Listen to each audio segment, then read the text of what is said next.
tal? ¿Cómo les va en Perfiles de Época? Hoy estamos con la doctora María Georgina Strata. Es una reconocida abogada de Santa Fe, de una larga trayectoria, es docente universitaria. Y bueno, tuvo en sus manos, yo creo, en mi criterio, una de las causas más trascendentales de la historia contemporánea de Santa Fe, como fue la causa de inundación, defendiendo a damnificados frente a la inacción del Estado. Hoy el Estado tiene un rol pero muy distinto de lo que se creía tiempos antes. Y bueno, esto fue esgrimido en un fallo que se conoció en febrero del año 2019 y que termina con condena a exfuncionarios de gobiernos anteriores. Bueno, y este rol del Estado nuevo, de cuidar al ciudadano, me parece que son temas importantes cuando ocurre lo de Once, cuando ocurre Cromañón, las inundaciones de La Plata, las inundaciones de Santa Fe, me parece que hay que mirarlo de otro punto de vista. Hoy, María Georgina Strata.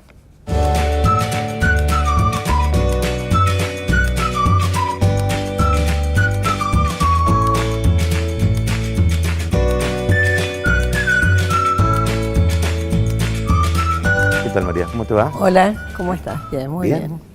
Decime, antes que nada, ¿tu vocación de derecho dónde sale? Habría que preguntárselo a un especialista. Porque pero bueno, algún terapeuta, algún claro, psicólogo. tal vez. No, pero algo la vocación es algo que creo que se renueva de alguna manera. Uno cuando termina el colegio, tiene 17, 18 años, elige una carrera de acuerdo a una serie de circunstancias personales, del entorno. Bueno, la formación que yo tenía, la familia era un idioma cotidiano, pero después la fui eligiendo. Claro. La fui eligiendo, incluso la interrumpí por razones personales, la retomé con mucho gusto y a partir de que retomé, hice los 2 últimos años y me recibí, que ya no era tan joven como nos recibíamos en aquella época, comencé a elegirla en la tarea cotidiana, en la docencia. Estuve en la docencia terciaria, pero en una materia jurídica. Aquí en la facultad tuve la suerte de participar luego de la restauración democrática, de la organización de las cátedras, poder concursar. Claro. Y eso me significó entrar a un mundo que es realmente interesante. Si vos elegiste, ¿es más una pasión que un laburo? ¿O es las dos cosas, es una pasión, pero además es aquello de lo que vivo. Claro. Lo hago como tarea principal y como tarea secundaria, digamos. Ajá. Y como abogada, ¿sentiste alguna vez el dilema entre la justicia y el derecho y por dónde te inclinaste? Como decía el maestro Couture, ¿no? Es decir, ¿sentiste ese dilema? Es decir, yo estoy defendiendo, pero... Los dilemas son cotidianos. ¿Sí? Son cotidianos porque los abogados en ejercicio, sea en ejercicio de la profesión, como es mi caso, o sea en el ejercicio de la magistratura, del Ministerio Público de la Acusación, de la Defensa, lo que fuere, tenemos una severa incidencia, una significativa incidencia en la vida de las personas, porque entramos a ella en sus momentos de conflicto. Sí. Salvo algunas pocas circunstancias, como podría ser una adopción. En general, quien consulta a un abogado o quien entra a un tribunal está sumido en un conflicto. Entonces, de allí esa significación en la vida de las personas. Y eso nos provoca dilemas permanentes, porque no hay 2 casos iguales si atendemos personas. Por ahí en algunos aspectos de la actividad puede haber un cierto nivel de rutina, pero no es lo habitual. Pero hay abogados que te dicen, bueno, esto lo hago por los honorarios, y otros que dicen, no, a mí me interesa el caso a mí me interesa. Lo ideal es que se junten las 2 cosas. Ah, sí, no, pero digamos... pero bueno, vos hablabas de la causa de inundaciones. La causa de inundaciones, por ejemplo, nace de un interés del estudio en participar, cosa que había surgido con la inundación de 2003, que fue realmente muy conmovedora. Sí. Al menos en lo personal, yo ya era adulta, pero lo vi en gente joven también, en una gran conmoción, porque veníamos arrastrando desidia, veníamos arrastrando errores, veníamos arrastrando intereses personales de los gobernantes, y creo que salieron a la calle transformados en agua, porque, no sé, supimos que no había plan de contingencia, y supimos que la defensa civil estaba en manos de una persona inidónea, ahí supimos que se le escatimaba información a algunos funcionarios, que se le escatimaba información a la población para que no se asuste, como si con eso se pudiera detener el agua al modo del milagro del Mar Rojo. ¿Y qué pasó cuando viste todo esto, ¿no? ¿Tuviste un desafío personal sí. de llevar una causa, bueno, al hombro durante 16 años? El desafío al poder inicial del Estado? fue ver qué se podía hacer en ese momento materialmente. Pero hubo una impresión que la compartimos en su momento con Domingo Rondina, que fue que uno iba a un centro de evacuados, cosa que a mí personalmente me cuesta mucho trabajar con las personas, no estoy formada para eso. Puedo trabajar para, pero me cuesta con. Y decíamos, llegaba un veterinario y decían, ¿qué puedo ayudar? Uy, acá hay este perrito, un médico ni hablar, las asistentes sociales. Bueno, yo soy abogado, bueno, ahí tenés la olla y revolve el guiso, porque no había... Entonces, no, había cosas por hacer. Había cosas por hacer. Y lo primero que hicimos fue, junto con un grupo de alumnos de aquí de la facultad, un amparo para que sacaran a la gente de las carpas. Cuando trasladaron la gente a unas carpas en la zona oeste de la ciudad, en un barrial, donde hicieron un tendido eléctrico de emergencia, donde no se electrocutó nadie, bueno, por una cuestión de suerte. Acá también la universidad fue clave en la lista de los desaparecidos en aquel momento, en conformar una red para encontrar a la gente que... La universidad, a través de la radio y a través del centro de estudiantes, recuerdo la lista de desaparecidos y recuerdo los desayunos, cuando la gente que hacía cola para resolver su situación, para buscar a sus familiares y demás, se les arrimaba algo de comer, se les arrimaba algo caliente. Desde ese punto de vista, creo que la mayor parte de las instituciones hicieron lo suyo, que eso fue lo llamativo. Como que hubo una conciencia general. Yo he vivido muchísimas inundaciones, porque Santa Fe cada tanto se inundaba, entonces se iba a la parroquia o al colegio, entonces se llevaban alimentos no perecederos, se ayudaba a clasificarlos, colchones. Y era como que era una función que después terminaba así, era la naturaleza. Bueno, había solidaridad, pero lo llamativo de esto fue que impulsó en las personas, y entre ellas me cuento, no solo como abogada, sino como ciudadana, la certeza de que nos habían abandonado. Que uno ya la venía teniendo, viendo escuelas, otras cosas, pero... Es decir, después vamos a ir a la causa en forma concreta, ¿no? Pero creo que hay un antes y un después, y me parece que hoy en día creo que esto está en consideración pública de lo que debe ser el rol del Estado y sus funcionarios. Es decir, el Estado no tiene que dar para dar una chapa después que se inunda, sino tiene que evitar que se inunde. Y eso me parece que es el corazón del fallo, ¿no? Porque hubo una serie de temas que tuvieron que ver con los preavisos, con los alertas, con el anillo no cerrado, y que fue en su momento informado y advertido al gobierno de la provincia, con la luz del puente de la autopista Santa Fe Rosario. Es decir, debe ser un Estado distinto. Lamentablemente se perdieron muchas vidas, pero la pregunta es concreta.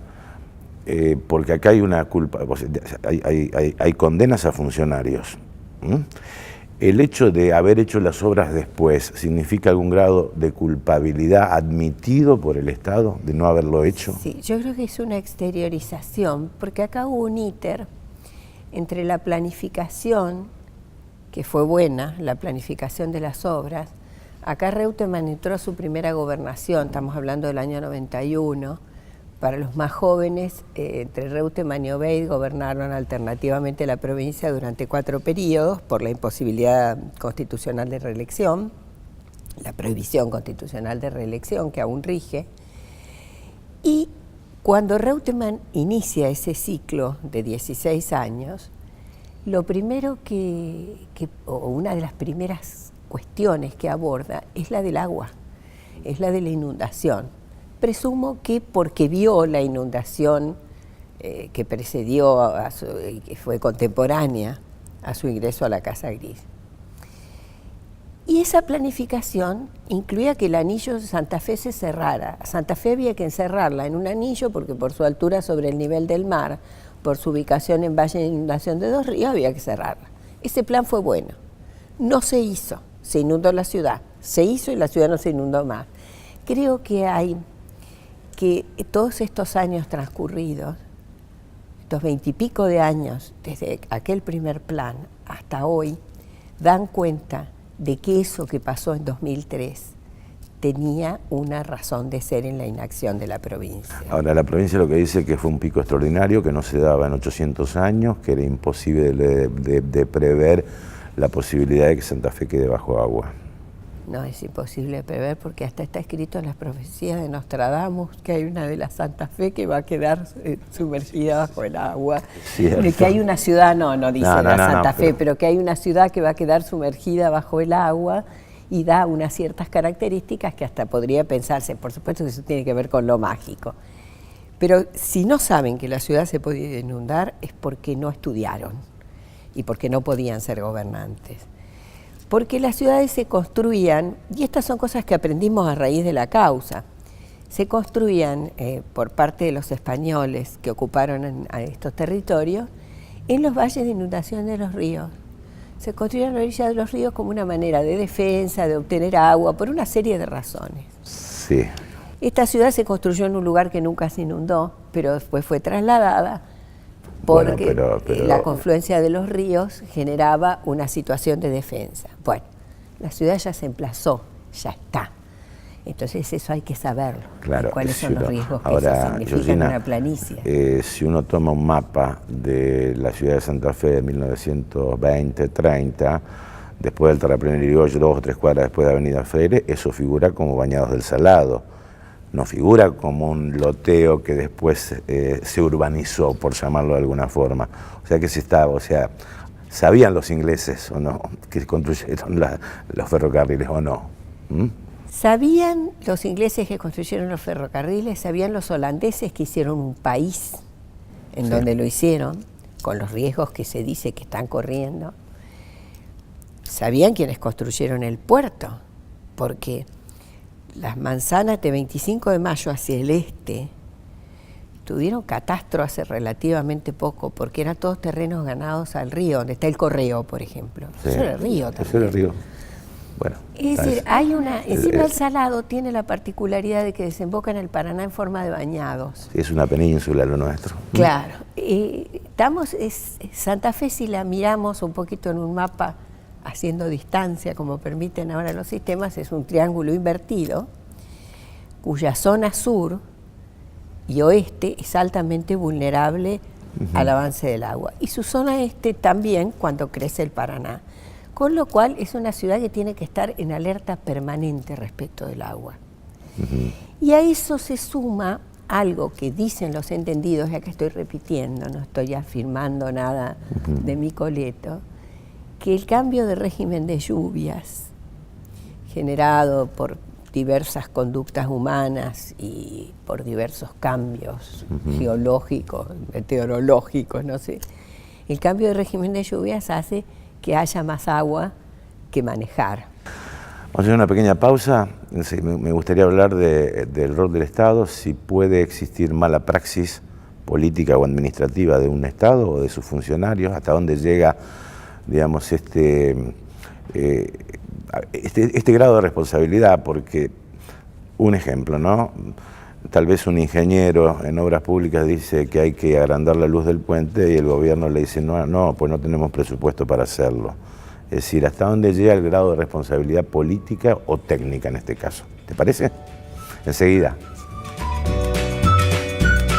Bueno, seguimos hablando con la doctora María Georgina Estrata. Bueno, piloteó uno de los juicios más trascendentales, yo diría, en lo institucional, en lo económico, en lo político, en lo social, y lo batalló durante 16 años, que es el caso de la causa de las inundaciones de Santa Fe, que derivó en condenas penales. Una simple pregunta, ¿fueron condenados los que realmente tendrían que haber sido condenados o no? Faltó gente.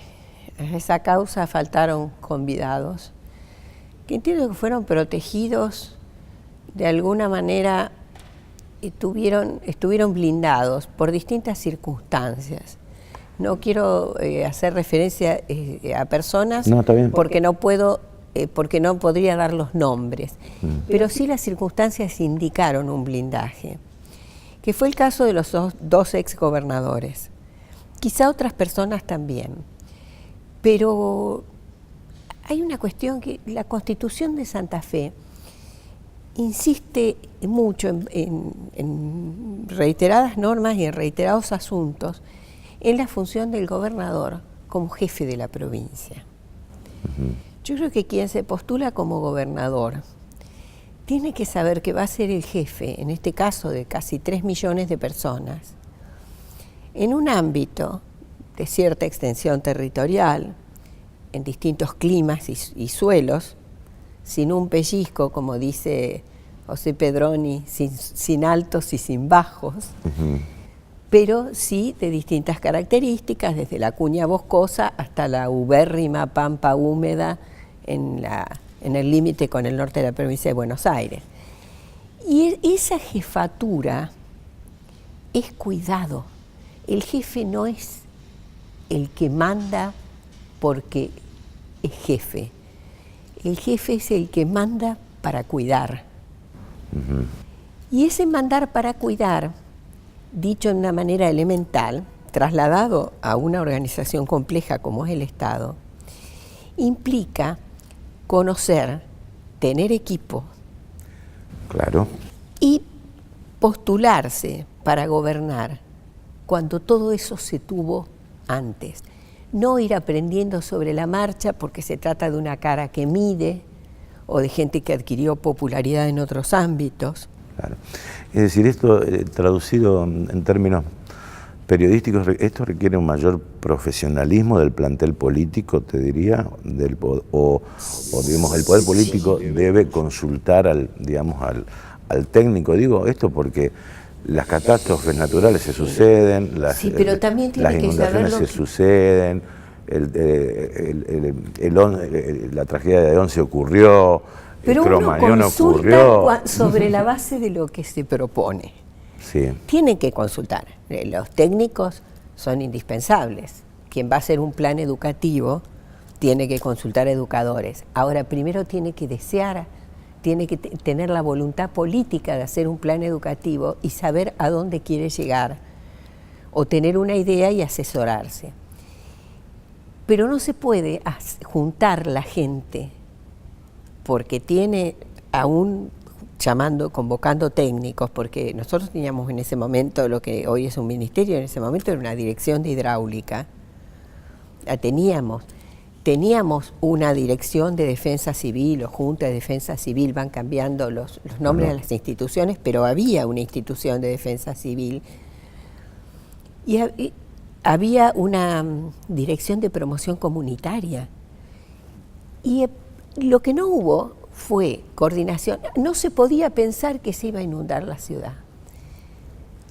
Yo le pregunto al que diga eso, ¿puede ser que usted no haya pensado que iba a haber 125.000 evacuados y 200.000 afectados?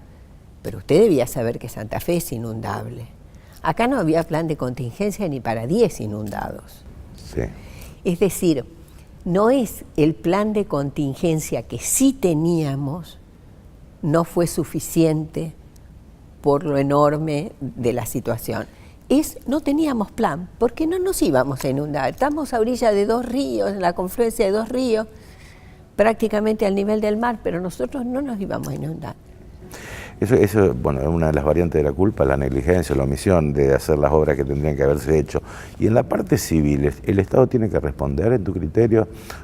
Porque vos acompañaste a varios damnificados que habían bueno, perdido su casa, bueno, se tuvieron que Sí, mudar. el Estado debió haber... No, aunque el el Estado es una- fue vergonzoso en pero ese el, plano. pero el Estado es hablando El del Estado, el los Estado no es una gobernantes, persona sí. física, el Estado es cierto. una persona jurídica. Hablemos de los gobernantes. Claro, porque el Estado parece una entelequia. Ese año cambiamos, en 2003 hubo cambio de gobernador, pero seguíamos con esta alternancia.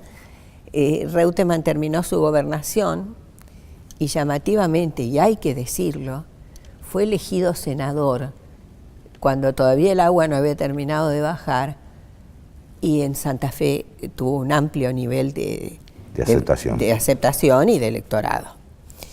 Bueno, pero cuando hablamos de los gobernantes, hablamos de la gente que en ese momento tuvo que ejecutar. Los gobernantes no pudieron, a través de lo que llamamos la provincia, el Estado provincial, ponerse en contra de la gente. Pudieron haberle dicho, miren, les podemos ayudar hasta acá, pero no, yo no fui. Ajá.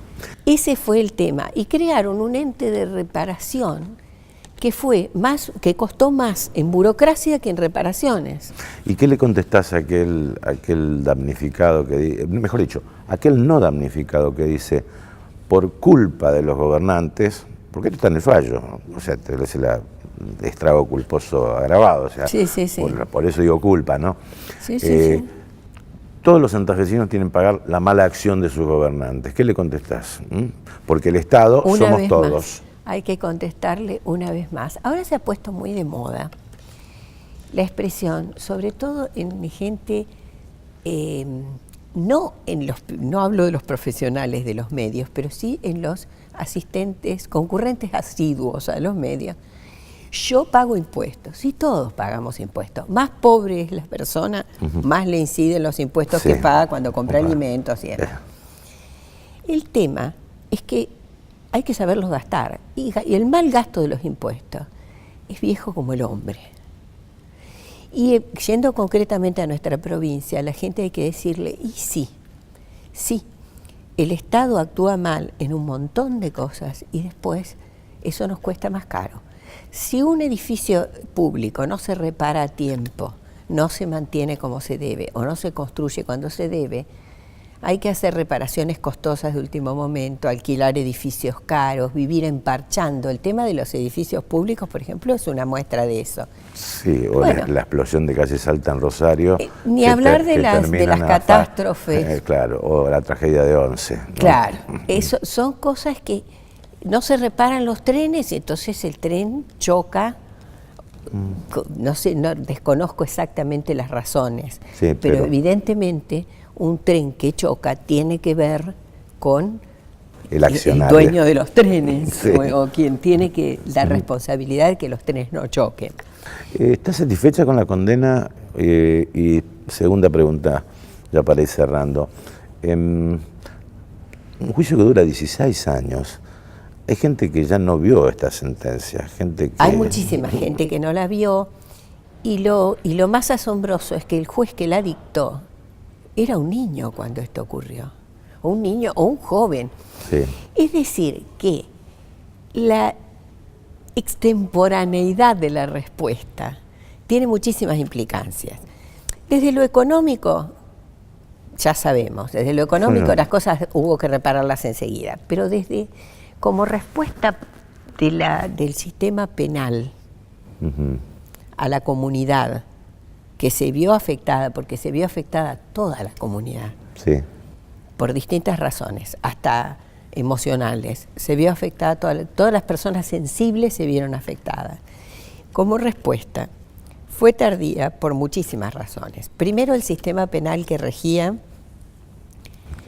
por cuya modificación se venía bregando desde hacía años, y voy a aprovechar la oportunidad para agradecerle una vez más a mi amigo y colega y excelente persona, excelente jurista, Julio de la Zábal, que fue quien tomó sobre sí la responsabilidad de ese cambio, aún con mucha oposición en un principio y luego... Un grupo que trabajó en ese tema, Vázquez Rossi, Julio de la también Zábal, Jorge Vázquez Rossi, Corbalán, de Córdoba, Corbalán, Superti y...